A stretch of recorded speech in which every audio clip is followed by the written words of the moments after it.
来看桃园中立有补习班的老师甲学生性骚扰，受害者的家长和立委甲议员做伙开记者会，指控这个老师有性剥削案底，而且这间补习班的问题了了，伫咧指控一年就废止立案。这教育局说伫咧今年3月17重新立案，立委就批评市府拢无咧管。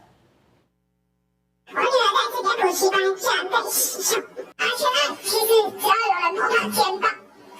她就会很惊恐。家长指控讲，家己5年的查某囝去互补习班的老师摸胸坎，批评讲安尼补习班为虾米阁法度继续经营？桃园市议员魏文指出，这位姓陈的老师有性剥削的案底，2004年11月互人聘用，3个月内毋但甲5年的查某学生摸胸坎，传暧昧的信息甲骚扰，甚至阁去群众各中的查某学生登到因兜。我们老师有提出说，请不要招用不合法的老师，但是他请我们老师全部都忍任。进前伫咧补习班的老师表示，负责人敢若要求这个老师赔偿离职，家己跳出来甲指控了后，电都阁受到工课场的霸凌。若负责人阁捌摕球棍伫咧训教室，哪像是咧骚扰学生。另外，阁捌发生过有一个老师甲学生拍甲规身躯乌青，已经列作无责任教育人员。这补习班的乱象遮尔济，一个调查才发现，早伫咧2021年2月就互废止立案。这教育局煞伫咧今年3月17，阁互伊重新完成立案。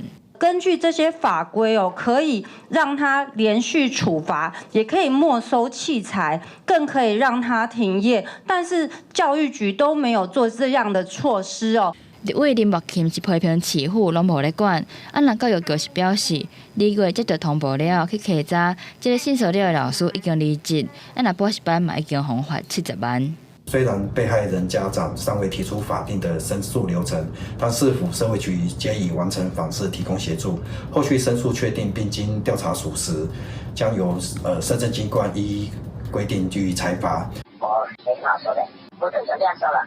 教育局表示，这个老师互人管制1年，袂当伫补习班任职，而且嘛会进一步追查负责人互人指控的代志。若补习班的负责人无表示意见，敢若讲要甲补习班收掉。公视新闻综合报道。